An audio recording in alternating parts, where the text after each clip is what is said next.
tinggallah di dalam aku, dan aku di dalam kamu, sabda Tuhan. Siapa yang tinggal di dalam aku, ia berbuah banyak. Haleluya.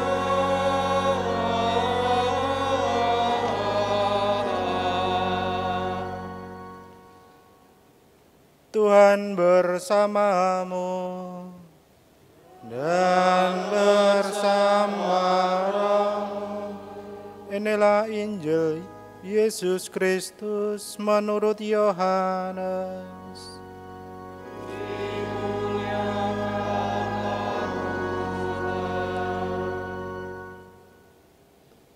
Dalam amanat perpisahannya, Yesus berkata kepada murid-muridnya, "Akulah pokok anggur yang benar dan Bapakulah pengusahanya. Setiap ranting padaku yang tidak berbuah dipotongnya, dan setiap ranting yang berbuah dibersihkannya supaya berbuah lebih banyak. Kamu memang sudah bersih karena firman yang telah aku katakan kepadamu. Tinggallah di dalam aku dan aku di dalam kamu. Sama seperti ranting tidak dapat berbuah dari dirinya sendiri, kalau ia tidak tinggal pada pokok anggur, demikian juga kamu tidak berbuah jika kamu tidak tinggal di dalam aku. Akulah pokok anggur dan kamulah ranting-rantingnya. Siapa saja yang tinggal di dalam aku dan aku di dalam dia, ia berbuah banyak. Sebab di luar aku, kamu tidak dapat berbuat apa-apa. Siapa saja yang tidak tinggal di dalam aku, ia dibuang keluar seperti ranting dan menjadi kering, kemudian dikumpulkan orang dan dicampakkan ke dalam api, lalu dibakar. Jika kamu tinggal di dalam aku dan firmanku tinggal di dalam kamu, mintalah apa yang kamu kehendaki dan kamu akan menerimanya. Dalam hal inilah Bapakku dimuliakan, yaitu jikalau kamu berbuah banyak, dan dengan demikian kamu adalah murid-muridku."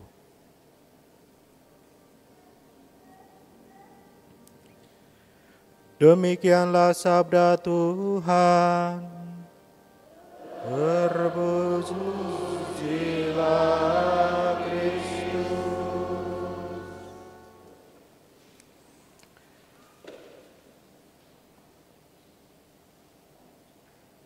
Bapak, Ibu, Saudara-saudari yang terkasih dalam Tuhan, hari ini kalau kita mendengarkan Injil yang baru saja dibacakan, ada satu kata yang beberapa kali disebut, diulang. Kira-kira kata apa? Yang paling banyak disebut, diulang dalam Injil tadi. Satu kata yang sering disebut adalah tinggal. Tinggallah di dalam aku dan aku di dalam kamu. Siapa saja yang tinggal di dalam aku dan aku di dalam dia, ia berbuah banyak. Siapa saja yang tidak tinggal di dalam aku, ia dibuang keluar seperti ranting dan menjadi kering. Kata tinggal menjadi satu kata kunci yang dapat kita renungkan, saya kira, untuk Minggu Paskah yang kelima ini. Tinggal itu berarti apa? Seringkali kita akan ditanya, tinggalnya di mana Romo? Tinggalnya di mana Bapak Ibu? Berarti tinggal, ya, orang itu menetap, tetap diam di situ. Ya, sehari-hari di situ. Tidak kemana-mana, kalaupun pergi dia akan kembali menetap di satu tempat tertentu. Tinggal, stay, artinya kemudian juga tidak pergi mungkin. Bisa diartikan demikian. Kata tinggal, kemudian kalau kita sedikit mengotak-atik kata ini, dalam bahasa Indonesia kalau ditambahi imbuhan dan akhiran me, kan, kata dasarnya tinggal berarti menjadi meninggalkan. Meninggalkan berarti artinya ya pergi, lawan dari tinggal tadi, menetap tadi. Begitu pula kalau kata tinggal ini diberi imbuhan yang lain lagi, misalnya di dan diakhiri kan, berarti menjadi ditinggalkan. Wah, pinter bahasa Indonesia ya. Tetapi kemudian kalau kata ini menjadi ditinggalkan, saya kira menjadi makna artinya bisa negatif, ditinggalkan. Maka Bapak Ibu saudara-saudari yang terkasih, menarik untuk melihat kata tinggal ini. Kata yang bagi Tuhan Yesus sungguh-sungguh penting untuk kita renungkan dan hayati dalam Minggu Paskah yang kelima ini. Maka kemudian Tuhan Yesus bersabda kepada para muridnya, supaya tetap tinggal bersama dengan aku, bersama dengan Tuhan Yesus. Mengapa? Hanya dengan tinggal bersama Yesus, tidak pergi dari Yesus, tidak meninggalkan Tuhan Yesus, kita akan beroleh hidup, kita akan berbuah dalam hidup kita.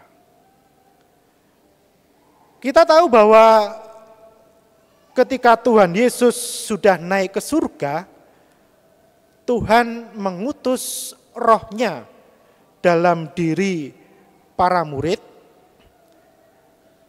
Dia mengutus Roh Kudusnya hidup dan tinggal di dalam diri para murid. Yang kemudian dalam perjalanan waktu, para murid ini disebut sebagai gereja atau disebut sebagai jemaat Allah, jemaat perdana. Maka ketika Tuhan Yesus bersabda agar kita para muridnya tinggal bersamanya, bisa kemudian diartikan tinggal bersama dengan komunitas orang-orang yang percaya kepada Tuhan. Kita tinggal bersama dalam satu roh yang sama, satu roh yang hidup, satu roh yang menyertai, sama seperti yang dicurahkan, diberikan oleh Tuhan Yesus kepada para murid pada waktu itu. Kalau kita merenungkan bacaan pertama, salah satu pribadi yang disebut adalah seorang bernama Saulus, yang kemudian dia nanti akan menjadi Paulus. Saulus yang baru saja bertobat dan dibaptis, apa yang coba untuk dia lakukan? Dia ingin dan berusaha tinggal bersama dengan para murid. Padahal sebelumnya para murid ini adalah orang-orang yang hendak ditangkap, dianiaya, bahkan dibunuh. Maka menjadi hal yang wajar kemudian para murid itu menolak. Para murid ini takut, para murid ini khawatir. Kok bisa-bisanya Saulus yang awalnya menganiaya Tuhan, kemudian mau bergabung dengan kumpulan para murid yang lain. Bagaimana mungkin seorang yang sangat ganas, yang jahat, menganiaya orang-orang yang percaya kepada Kristus, kini kemudian berbalik dan tidak bergabung, tinggal bersama dengan para murid yang ia aniaya, yang ia kejar, yang ia bunuh. Maka kemudian upaya yang dilakukan oleh Saulus untuk tinggal bersama jemaat perdana, tinggal bersama dengan para murid ini, muncullah salah satu tokoh hebat juga, yaitu seorang bernama Barnabas. Barnabas percaya akan kesaksian yang dilakukan oleh Saulus, bahwa dia melihat penglihatan dan Allah Tuhan mengutus dia untuk memperbaiki diri dalam pertobatan. Barnabas kemudian menjadi pembela Saulus dan meyakinkan murid-murid yang lain untuk menerima Saulus untuk tinggal bersama dengan mereka. Dan akhirnya apa yang terjadi? Ya, Saulus tinggal bersama-sama dengan mereka di Yerusalem pada waktu itu. Saulus berupaya untuk melanjutkan upaya pertobatannya itu untuk tinggal bersama dengan para murid yang lain. Tinggal bersama dengan para murid yang dicurai oleh Roh Allah yang menghidupkan mereka. Dan Barnabas punya peran penting di sini. Barnabas tidak serta-merta melihat keburukan, kejelekan yang ada dalam diri Saulus, tetapi dia melihat upaya baik pertobatan yang diupayakan oleh Saulus. Bagaimana dengan hidup kita? Ketika ada orang yang lama kemudian tidak ke gereja, kemudian tiba-tiba ke gereja, apakah kita memberikan komentar yang baik, ataukah kita merangkul, mendukung? Ini gambaran jemaat perdana para murid pada waktu itu. Beranikah kita bersikap seperti Barnabas? Lalu kemudian yang terjadi dalam diri Saulus, rupa-rupanya apa yang dilakukan oleh Saulus di Yerusalem ini bersama kumpulan para murid ini menjadi batu sandungan. Mengapa demikian? Ya, karena Saulus yang baru saja bertobat dibaptis dengan berani, dengan semangat mengajar, berdebat dengan orang-orang Yahudi. Orang-orang yang dulunya menjadi teman-temannya, menjadi kalangannya, tetapi kemudian melawan mereka. Maka yang terjadi adalah Saulus ini ya diancam, mau dibunuh, mau disingkirkan oleh orang-orang Yahudi. Dan peran jemaat para murid yang lain ini sangat istimewa. Para murid jemaat ini sadar akan hal ini dan segera yang dilakukan adalah mencoba untuk membela, mengamankan Saulus. Yang terjadi kemudian Saulus dipulangkan ke kampung halamannya. Di mana? Di Tarsus. Sampai kapan? Tidak diceritakan lebih lanjut. Tetapi yang jelas Saulus menuruti apa yang menjadi keinginan para murid yang lain. Saulus mentaati keputusan jemaat di Yerusalem. Hingga suatu saat kita tahu bahwa ketika Barnabas ini diutus untuk mengunjungi umat di Antiokhia, apa yang kemudian dilakukan? Ia datang ke tempat Saulus di Tarsus dan mengajaknya pergi ke Antiokhia. Ibu bapak saudara-saudari yang terkasih, sekali lagi peran Barnabas ini menjadi mentor yang sangat kelihatan dalam diri Paulus. Bahkan dalam karya-karyanya seringkali disebut Saulus dan Barnabas pergi bersama-sama meneguhkan dan mendampingi umat. Maka mulai saat itulah Saulus dibentuk dan tumbuh hingga berbuah. Dan buahnya itu nyata jelas bahwa dia menjadi Rasul Paulus yang kita kenal sekarang. Saulus yang bertobat, Saulus yang mau tinggal bersama dengan para murid, bersama dengan kumpulan jemaat-jemaat perdana, dan setia dan taat dengan apa yang dilakukan oleh kumpulan para murid ini, hingga akhirnya dia sungguh-sungguh membuahkan hasil yang nyata di dalam hidupnya. Dia menjadi rasul yang hebat, rasul yang besar, dan memberikan tulisan-tulisan yang sampai hari ini kita dengarkan bersama. Semuanya itu terjadi karena apa? Sekali lagi karena Saulus taat. Saulus tetap tinggal di dalam kumpulan jemaat-jemaat perdana itu. Tetap tinggal bersama kumpulan para murid. Ia tidak emosional, dia tidak merasa tinggi hati, dia tidak merasa sakit hati, tetapi dengan kerendahan hatinya, dia mau belajar bersama dengan kumpulan para murid yang lain. Dia tidak memilih pergi keluar, tetapi tetap tinggal di dalam kumpulan jemaat yang percaya kepada Kristus Tuhan ini. Ya, kalau ditanya mau kemana lagi? Paulus mau kemana lagi? Sudah tidak punya siapa-siapa selain dirinya. Yesus yang ia percaya dan para murid lain yang kini menjadi saudaranya. Maka hanya inilah yang saya kira dimiliki oleh Paulus setelah peristiwa pertobatannya. Maka Bapak Ibu saudara-saudari yang terkasih, apa yang dialami oleh Saulus menjadi bukti nyata bagi kita kalau kita mendengarkan dan merenungkan sabda Tuhan dalam bacaan Injil hari ini tadi. Dikatakan, tinggallah di dalam aku dan aku di dalam kamu. Kamu tidak akan berbuah jika tidak tinggal di dalam aku. Saulus yang kemudian menjadi Paulus tinggal di dalam jemaat yang mengajarnya untuk bertumbuh dalam iman, bertumbuh dalam keberanian, bertumbuh dalam kasih, yang kemudian buahnya itu sangat nyata dalam diri Paulus.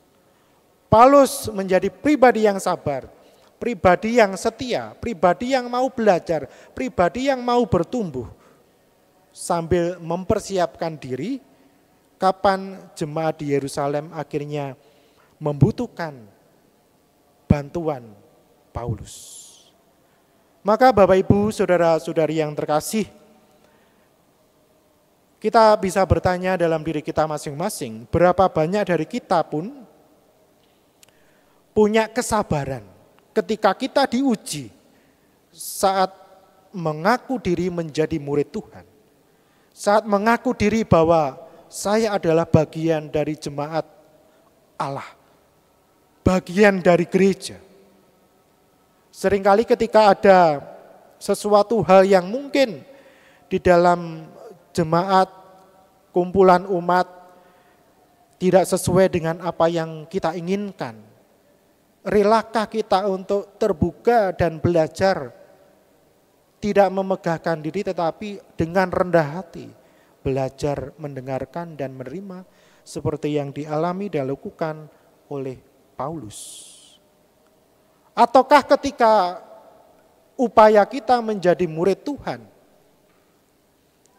tidak bertahan lama dan ada kemauan kecenderungan untuk pergi meninggalkan karena masalah dan persoalan yang kita hadapi mungkin dari dalam diri kita sendiri, karena kita merasa bahwa kok Tuhan rasa-rasanya tidak menyertaiku.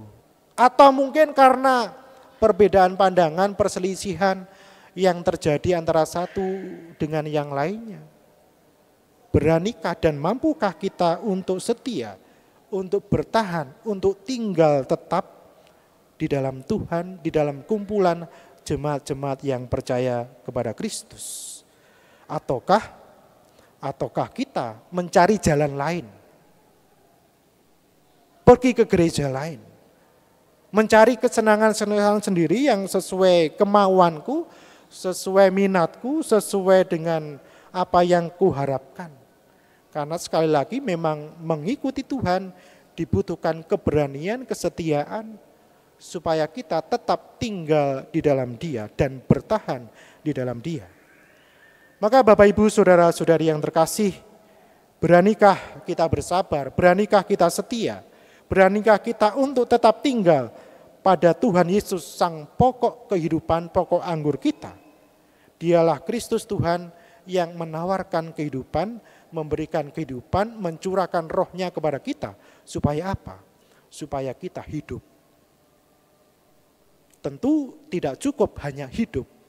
Hidup kita itu harus berbuah. Dan tidak cukup hanya berbuah. Buahnya itu harus buah yang baik, buah yang berguna, bermanfaat, bisa dirasakan oleh banyak orang. Semoga kita menjadi murid-murid Tuhan yang sungguh setia, bertahan di dalam iman, setia tinggal di dalam Tuhan, supaya kita membuahkan hasil yang baik dan buahnya itu berguna bagi saudara-saudari di sekitar kita. Kemuliaan kepada Bapa dan Putra dan Roh Kudus,